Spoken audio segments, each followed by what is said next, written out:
कल्पना कीजिए एक ऐसे गीत की जिसकी भाषा का मतलब एक भी शब्द आपको समझ में नहीं आता। हाँ, ऐसा अक्सर होता है ना? लेकिन फिर भी उसे सुनते ही एकदम रोंगटे खड़े हो जाएं, शरीर में एक अजीब सी ऊर्जा दौड़ने लगे और मतलब दिमाग के अंदर बहुत ही शक्तिशाली दृश्य बनने लगे। बिल्कुल, एक तरह का विजुअल एक्सपीरियंस शुरू हो जाता है। सही कहा। अमूमन जब किसी प्राचीन साहित्य या कविता की बात होती है तो हमारी पहली वृत्ति यही होती है कि डिक्शनरी खोली जाए और एक एक शब्द का अर्थ निकाला जाए, जो कि बहुत ही आम बात है। हाँ, लेकिन कुछ रचनाएं ऐसी होती हैं जहां अर्थ से कहीं ज्यादा महत्वपूर्ण उस रचना की ध्वनि होती है। और सच कहा जाए तो जब भाषा अपने सबसे उत्कृष्ट रूप में होती है तो वो केवल जानकारी देने का साधन नहीं रह जाती, मतलब वो कुछ और ही बन जाती है। बिल्कुल, वो भौतिक रूप से शरीर और मस्तिष्क पर असर डालने लगती है। ध्वनि तरंगे एक खास तरह की आवृत्ति या फ्रीक्वेंसी पैदा करती हैं जो सीधे हमारी भावनाओं को ट्रिगर करती हैं। अरे वाह! तो आज की इस गहन चर्चा में हमारे पास बिल्कुल ऐसा ही एक स्रोत है। हम गहराई से चर्चा करने वाले हैं शिव तांडव स्तोत्र के मूल संस्कृत पाठ पर। ये बहुत ही रोमांचक होने वाला है ना? और श्रोताओं के लिए मैं बता दूं कि इस चर्चा का मिशन ये है कि हम इस पाठ के किसी बाहरी अनुवाद या टीका टिप्पणी पर बिल्कुल निर्भर नहीं रहेंगे। कोई बाहरी अनुवाद नहीं। हाँ, हम शब्दों को किसी पारंपरिक अर्थ में नहीं डिकोड करेंगे, बल्कि इस स्तोत्र को एक सोनिक अनुभव यानी पूरी तरह से एक ध्वन्यात्मक अनुभव की तरह महसूस करेंगे। हम देखेंगे कि कैसे केवल शब्दों की शक्ति, उनकी ध्वनियां और उनकी प्रचंड लय किसी के भी भीतर एक पूरा ब्रह्मांड खड़ा कर सकती है। ये दृष्टिकोण वाकई में बहुत जरूरी है, क्योंकि देखो, जब किसी प्राचीन रचना को केवल आधुनिक भाषाओं में अनुवाद करके पढ़ा जाता है तो अक्सर उसकी आत्मा खो जाती है। बिल्कुल, उसकी मूल आत्मा छिप जाती है।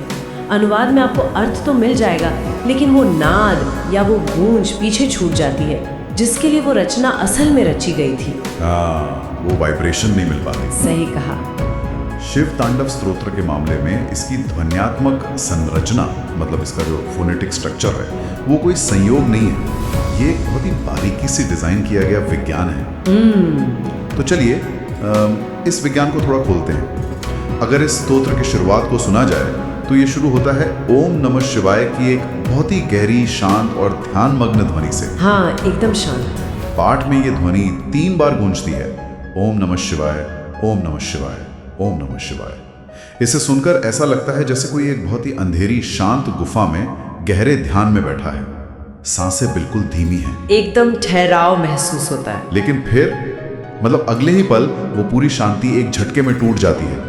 सब कुछ बदल जाता है और एक बहुत ही तीव्र तूफानी लय शुरू हो जाती है।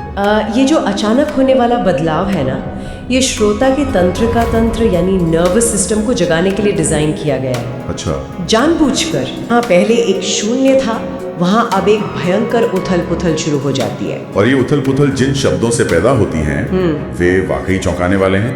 पाठ में एक जगह कुछ शब्द आते हैं, ड मड मड मडमा नादवट मर्व सकार। हाँ, बहुत ही शक्तिशाली पंक्तियां हैं ये। इन शब्दों को जरा महसूस कीजिए। ड मट मट मटमा। कोई भी इसे पढ़े या सुने तो ऐसा लगता है जैसे सच में कोई डमरू बज रहा हो। बिल्कुल, डमरू की थाप जैसी आवाज आती है। मुझे तो ये प्राचीन काल की बीट बॉक्सिंग जैसा लगा। मतलब यहाँ कोई बाहरी वाद्य यंत्र नहीं है, इंसान का अपना गला और उसके शब्द ही एक परकशन इंस्ट्रूमेंट बन गए हैं। और पता है, उस ड मड मड मडमा के पीछे का विज्ञान भी बहुत दिलचस्प है। संस्कृत भाषा में इन अक्षरों को मूर्धन्य व्यंजन या रेट्रोफ्लेक्स कॉन्सोनेंट्स कहा जाता है। मूर्धन्य व्यंजन मतलब थोड़ा आसान भाषा में समझाएंगे? हाँ, बिल्कुल, सरल तरीके से समझाती हूँ। जब कोई ड या म का उच्चारण लगातार और तेजी से करता है तो जीभ मुड़कर तालु के कठोर हिस्से पर बार बार टकराती है। अच्छा, हाँ, बोलकर देखें तो जीभ ऊपर टकराती है। बिल्कुल। तो ये केवल एक भाषाई ध्वनि नहीं है, ये मुंह के अंदर होने वाली एक भौतिक क्रिया है। अरे वाह! ये जीभ का टकराना बिल्कुल वैसा ही है जैसे डमरू के दोनों तरफ बंधे हुए मोती उसके चमड़े पर टकराते हैं। इंसान का शरीर खुद वो डमरू बन जाता है। ये तो बहुत ही अद्भुत है। मतलब शब्दों के जरिए शरीर को ही वाद्य यंत्र बना दिया। सही कहा। लेकिन यहाँ मुझे एक उलझन भी होती है। जब इन भारी और तेज शब्दों को सुना जाता है, इस पूरी लय को बिना रुके महसूस किया जाता है, तो ये बहुत अधिक आक्रामक या अग्रेसिव लगने लगता है। हाँ, ये एक आम धारणा है ना? ये डमरू के तेज थाप ये तूफानी गति, क्या ये सब क्रोध, विनाश या किसी हिंसक प्रलय का प्रतीक नहीं लगता? देखो, ये एक बहुत ही स्वाभाविक प्रतिक्रिया है। जब कोई भी इंसान इतनी विशाल और अनियंत्रित ऊर्जा को देखता है तो मानवीय दिमाग उसे क्रोध या आक्रामकता का नाम दे देता है। क्योंकि हम डर जाते हैं। बिल्कुल, क्योंकि हम उसे संभाल नहीं पाते। लेकिन इस स्तोत्र में ये ऊर्जा आक्रामकता नहीं है, ये शुद्ध ब्रह्मांडीय गतिशीलता है, जिसे कॉस्मिक काइनेटिक एनर्जी कहते हैं। ब्रह्मांडीय गतिशीलता। हाँ, इसे क्रोध से नहीं बल्कि प्रकृति की मूल सक्रियता से जोड़कर देखना चाहिए। अगर हम पाठ में आगे आने वाली ध्वनियों पर ध्यान दें तो ये और स्पष्ट हो जाता है। जैसे कि उदाहरण के लिए एक पंक्ति आती है, धग धग धग ज्वल ललाट पट पावक। हाँ, धग धग धग मतलब इस शब्द को बोलते जैसे लपटों के उठने का एहसास होता है। बिल्कुल, धग धग की ध्वनि सीधे तौर पर आग के धधकने की भौतिक आवाज को दर्शाती है। अब देखो, आग क्रोधी नहीं होती, आग का स्वभाव ही जलना और ऊर्जा देना है। हाँ, आग का तो काम ही है जलना। और ध्वनि आती है, धिमे धिमे धिमे धनन मृदंग तुंग मंगल ध्वनि। धीमे धीमे धीमे। यहाँ ये जो धीमे धीमे धीमे है, ये मृदंग की गहरी गूंजती हुई थाप को स्थापित करता है। तो अगर इस पूरे साउंडस्केप को एक साथ देखा जाए, डमरू का लगातार बजने वाला डमड़मड़, आग की लपटों का धक धक और मृदंग की गहरी गूंज धीमे धीमे, तो ये स्पष्ट हो जाता है कि यहाँ केवल एक नृत्य का वर्णन नहीं हो रहा है, ये शब्द खुद वो ऊर्जावान नृत्य बन चुके हैं। बाप रे, ये बहुत गहरा है ना? ये ब्रह्मांड की वो गति है जहाँ सितारे बन रहे हैं और नष्ट हो रहे हैं। ये क्रोध नहीं है, ये ब्रह्मांड का वो शाश्वत चक्र है जो कभी नहीं रुकता। ये बात सच में सोचने पर मजबूर कर देती है कि कैसे बिना अर्थ जाने भी केवल ध्वनियां हमारे अंदर एक गति पैदा कर सकती हैं। बिल्कुल। अब इस संगीत में ध्वनि के प्रभाव से थोड़ा आगे बढ़ते हैं। मैंने ध्यान दिया है कि जब ये तीव्र ध्वनियों का शोर एक चरम पर पहुंचता है तो दिमाग एक अलग ही तरह से प्रतिक्रिया करने लगता है। हाँ, मस्तिष्क का काम करने का तरीका बदल जाता है। ऐसा लगता है कि जब कान इतनी तेज ध्वनियों से भर जाते हैं तो दिमाग अपने आप दृश्यों या छवियों का निर्माण करने लगता है, विजुअल्स बनने लगते हैं। और ये न्यूरोसाइंस का एक बहुत ही जाना माना सिद्धांत है। अच्छा? हाँ, जब हमारा श्रवण तंत्र यानी ऑडिटरी सिस्टम पूरी तरह से भर जाता है तो मस्तिष्क उस अमूर्त शोर को अर्थ देने के लिए दृश्यों का सहारा लेता है। मतलब दिमाग खुद को समझाने के लिए तस्वीरें बनाने लगता है। एकदम सही। और इस स्तोत्र के रचयिता ने इस बात का पूरा फायदा उठाया है। ध्वनि के ठीक बाद ये स्तोत्र बहुत ही शक्तिशाली दृश्य पैदा करता है। हाँ, अगर पाठ के कुछ विशिष्ट शब्दों को देखा जाए तो उनमें एक बहुत ही तेज दृश्य परिवर्तन होता है। आप किन शब्दों की बात कर रहे हैं? जैसे पाठ में कुछ शब्द बार बार और बहुत तेजी से उभर कर आते हैं। एक क्षण में जटा यानी उलझे हुए बालों की बात होती है, अगले ही पल जल प्रवाह यानी प्रचंड वेग से बहते हुए पानी का जिक्र आता है, गंगा का प्रवाह।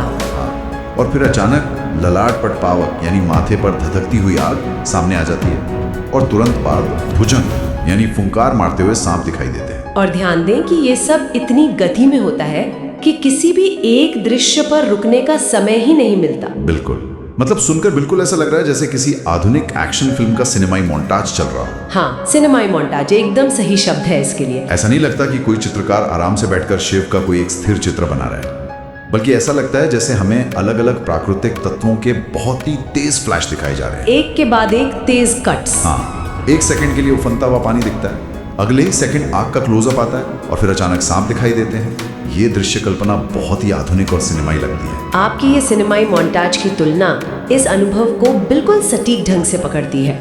और अगर इन तेजी से बदलते दृश्यों के पीछे के तत्वों को देखा जाए तो क्या दिखता है? तो एक बहुत ही गहरा विरोधाभास सामने आता है। ये जो तत्व है, बहता हुआ असीमित पानी, जलाने वाली प्रचंड आग और प्राण लेने वाले जहरीले सांप। हाँ, ये तो बिल्कुल अलग अलग चीजें हैं। बिल्कुल, ये प्रकृति के सबसे अनियंत्रित, सबसे शक्तिशाली और परस्पर विरोधी तत्व हैं। भौतिक विज्ञान के अनुसार आग और पानी एक साथ एक ही जगह पर नहीं रह सकते, वे एक दूसरे को नष्ट कर देते हैं। पानी आग को बुझा देगा। सही कहा। लेकिन इस स्तोत्र की खूबी ये है कि ये इन सभी अराजकता और प्रचंड शक्तियों को एक ही केंद्र पर, शिव के एक ही अस्तित्व में समेट लेता है। मतलब प्रकृति की सबसे विध्वंसक और विरोधी चीजें यहाँ आकर एक अजीब से संतुलन में खड़ी हो जाती हैं। एकदम सही पकड़ा आपने। लेकिन इतनी अराजकता के बीच ये संतुलन बना कैसे रहता है? इतनी तेज गति और इतने भयानक दृश्यों के बीच तो कोई भी इंसान घबरा सकता है। और यहीं पर भाषा का एक और टूल काम आता है।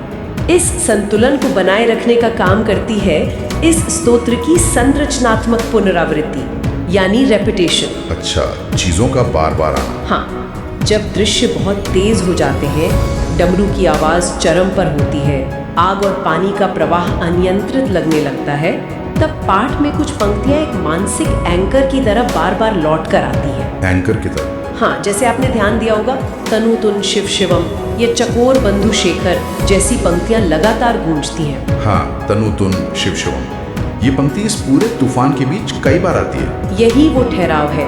ये जो रेपिटेशन है, ये श्रोता के मन को उस अराजकता में खोने से बचाती है। मतलब एक याद दिलाती है कि हम सुरक्षित हैं। बिल्कुल, ये बार बार याद दिलाती है कि इन भयानक दृश्यों और ब्रह्मांडीय उथल पुथल के केंद्र में एक परम कल्याण यानी शिवम बसा हुआ है। ये अराजकता दिशाहीन नहीं है, इसके मूल में एक गहरी शांति और मंगल है। ये बहुत ही खूबसूरत है। अराजकता के ठीक बीच में एक परम शांति का केंद्र, यही इसका सार है। अब यहाँ से इस स्तोत्र में एक बहुत ही बड़ा बदलाव आता है।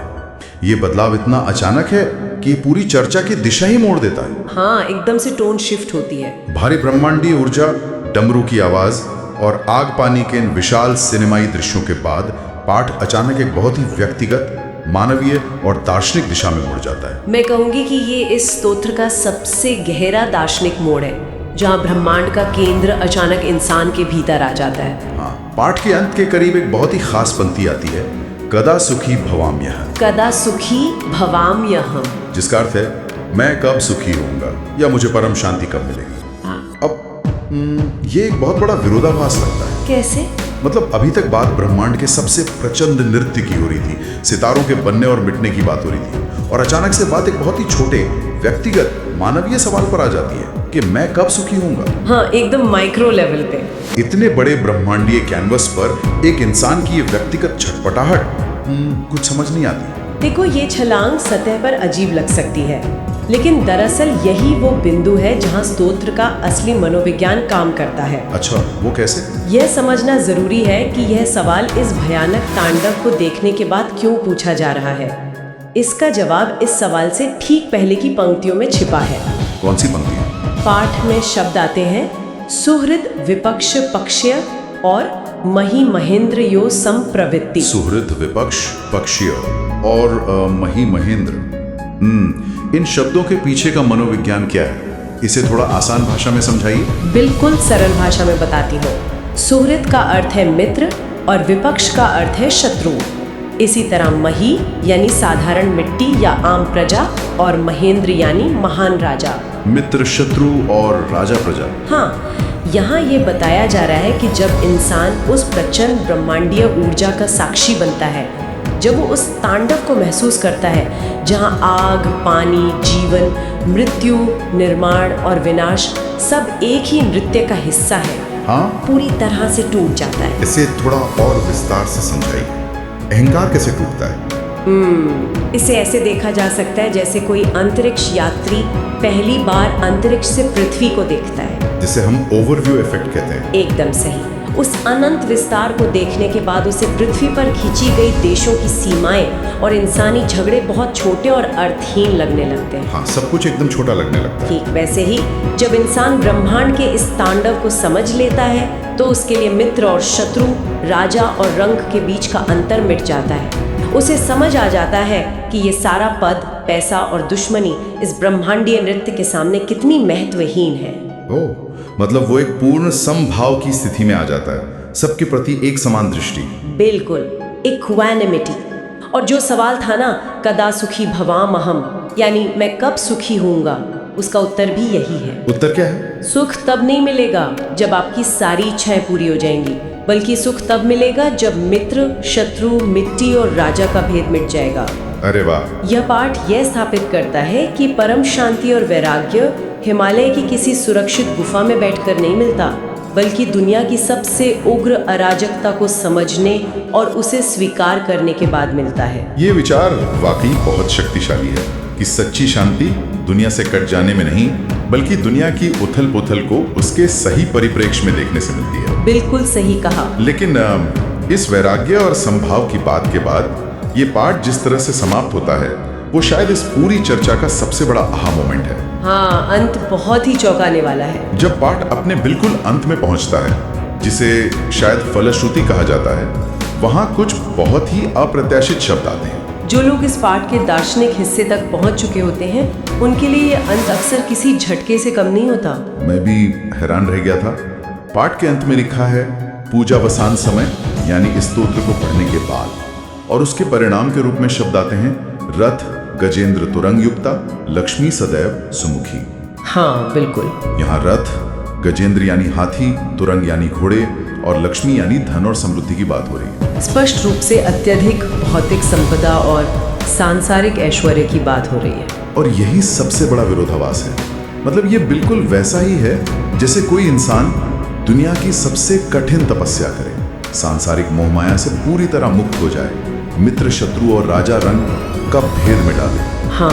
और उसके अंत में उसे इनाम के तौर पर दुनिया के सबसे बड़े खजाने, रथ, हाथी घोड़े और अपार धन का वादा किया जाए। जो व्यक्ति वैराग्य मांग रहा था, जो मोह छोड़ चुका था, उसे दुनिया की सबसे बड़ी समृद्धि क्यों दी जा रही है? ये तो वैराग्य के पूरे विचार को ही पलट देता है ना? बिल्कुल, ये तो पूरा उल्टा हो गया। देखो, सतह से देखने पर ये निश्चित रूप से एक विरोधाभास लगता है, लेकिन अगर गहराई में उतरे तो ये भारतीय दर्शन और मनोविज्ञान की सबसे बड़ी व्यावहारिक सच्चाई को उजागर करता है। अच्छा, ये विरोधाभास नहीं है, बल्कि एक बहुत ही तार्किक परिणाम है। वो कैसे? मतलब वैराग्य और अपार धन के बीच तार्किक संबंध कैसे हो सकता है? इसे जरा समझाइए। इसे इस तरह से समझना चाहिए कि अपार धन, शक्ति और समृद्धि का स्वभाव क्या होता है। आमतौर पर माना जाता है कि लक्ष्मी चंचला होती हैं, वे किसी के पास टिकती नहीं है। हाँ, पैसा तो हाथ का मैल है, आता जाता रहता है। बिल्कुल। जो इंसान धन और शक्ति के पीछे भागता है, जो लालची होता है, वो अंततः उसी धन और शक्ति के द्वारा नष्ट हो जाता है, क्योंकि उसका अहंकार उसे अंधा कर देता है। बिल्कुल सही। लेकिन जरा उस व्यक्ति के बारे में सोचिए जिसने अभी अभी शिव के तांडव को महसूस किया है। वो व्यक्ति जो समभाव में है, जिसके लिए मिट्टी और राजा दोनों बराबर हैं। बिल्कुल, वो व्यक्ति जिसने अपना अहंकार मिटा दिया है, जिसे ना तो राजा बनने का लालच है और ना ही रंग होने का डर। सच्चाई ये है कि केवल ऐसा ही व्यक्ति जो भीतर से पूरी तरह विरक्त या डिटैच्ड है, वही अपार भौतिक समृद्धि और शक्ति को संभालने के योग्य होता है। अरे वाह! जब भीतर वैराग्य आ जाता है तो इंसान धन या शक्ति का गुलाम नहीं बनता, वो उसका स्वामी बन जाता है। और इसीलिए पाठ कहता है कि ऐसे समभाव वाले व्यक्ति के लिए लक्ष्मी सदैव सुमुखी रहती है। सुमुखी मतलब हमेशा अनुकूल रहती हैं। हाँ, हमेशा प्रसन्नचित्त रहती है, क्योंकि वो व्यक्ति उस समृद्धि का उपयोग ब्रह्मांड के कल्याण के लिए करेगा, अपने व्यक्तिगत अहंकार के लिए नहीं। मतलब जब इंसान चीजों के पीछे पागलों की तरह भागना छोड़ देता है और ब्रह्मांड की लय के साथ एक गहरा तालमेल बिठा लेता है, तो वे चीजें खुद ब खुद उसके पास एक स्थिर रूप में आने लगती हैं। यही इसका सबसे बड़ा रहस्य है। यह स्तोत्र आध्यात्मिकता और सांसारिक जीवन के बीच एक बहुत ही व्यवहारिक पुल बनाता है। ये तो बहुत ही शानदार सोच है। ये नहीं कहता कि सब कुछ छोड़ के जंगलों में भाग जाना चाहिए, बल्कि ये कहता है कि दुनिया को देखने का नजरिया बदलना चाहिए, मोह छोड़ना चाहिए, समभाव लाना चाहिए और फिर इस संसार में रहते हुए ही समृद्धि का आनंद लेना चाहिए, बिना उस समृद्धि में फंसे। एकदम सही। जो इंसान तांडव जैसी अराजकता के बीच भी शांत और संतुलित रह सकता है, लक्ष्मी स्वाभाविक रूप से उसी के पास सबसे सुरक्षित और स्थिर महसूस करती है। वाह, ये वाकई एक बहुत ही शानदार और संपूर्ण दृष्टिकोण है। ये महज एक धार्मिक या काव्यात्मक पाठ नहीं है, बल्कि जीवन को उसके सबसे उग्र और सबसे शांत दोनों रूपों में जीने का एक पूरा मास्टर क्लास है। बिल्कुल, एक पूरा जीवन दर्शन है। अगर इस पूरी चर्चा को, इस पूरी यात्रा को एक धागे में पिरोया जाए तो ये एक अविश्वसनीय अनुभव रहा है। शुरुआत केवल संस्कृत के शब्दों की गूंज और उनके नाद से हुई थी। हाँ, वो ड मड मड की ध्वनि से। बिल्कुल, हमने महसूस किया कि कैसे डम, मड मड जैसे शब्द केवल अर्थ नहीं बताते, बल्कि इंसान के अपने शरीर को ही एक वाद्य यंत्र में बदल देते हैं, साक्षात डमरू की थाप पैदा करते हैं। और कैसे वो जो शारीरिक और श्रवण अनुभव था वो मस्तिष्क को ट्रिगर करता है, जिससे आग और पानी के दृश्य एक सिनेमाई मोन्टाज की तरह आंखों के सामने जीवित हो उठते हैं। हाँ, और फिर उस बाहरी सिनेमाई और ब्रह्मांडी उथल पुथल से होते हुए हमारी ये यात्रा मनुष्य के सबसे गहरे आंतरिक मनोविज्ञान तक पहुंचती है, सुख, अहंकार और वैराग्य की खोज तक, जहां हमें समझ में आता है कि संभाव ही असली शांति है। और अंततः सबसे बड़ी बात ये निकल कर आती है कि असली वैराग्य का मतलब दुनिया से भागना नहीं है, बल्कि दुनिया में इस तरह से रहना है कि अगर अपार भौतिक समृद्धि भी जीवन में आए तो वो बिना किसी अहंकार के एक संतुलन के साथ बनी रहे। सही कहा। ये पूरी यात्रा ध्वनि की भौतिकता से शुरू होती है, दृश्यों के मनोविज्ञान से गुजरती है, मन की शांति पर ठहरती है और अंततः जीवन की पूर्णता और समृद्धि पर आके पूरी हो जाती है। का हमारे शरीर, मन और चेतना पर इतना गहरा और परिवर्तनकारी प्रभाव पड़ सकता है। ये शब्द महज कागज पर लिखी स्याही नहीं है, बल्कि ऊर्जा के जीते जागते स्पंदन है, वाइब्रेशंस है। बिल्कुल। इस विचार की गहराई को ध्यान में रखते हुए इस चर्चा को समेटने से पहले श्रोताओं के लिए सोचने वाली बात है कि हम अपने रोजमर्रा के जीवन में जिन शब्दों का प्रयोग करते हैं उनकी लय कैसी होती है। ये बहुत ही महत्वपूर्ण सवाल है। जो शब्द हम दिन भर बोलते हैं उनकी ध्वनि हमारे आसपास के वातावरण में क्या पैदा कर रही है? क्या हमारे शब्दों की लय जीवन में केवल एक अराजक, नकारात्मक और अर्थहीन शोर पैदा कर रही है, या फिर वे शब्द भी इस शिव तांडव स्तोत्र की तरह ही एक गहरी शांति, संतुलन और सकारात्मक ऊर्जा का निर्माण कर रहे हैं? ये एक ऐसा प्रश्न है जिस पर हम सभी को गहराई से विचार करना चाहिए।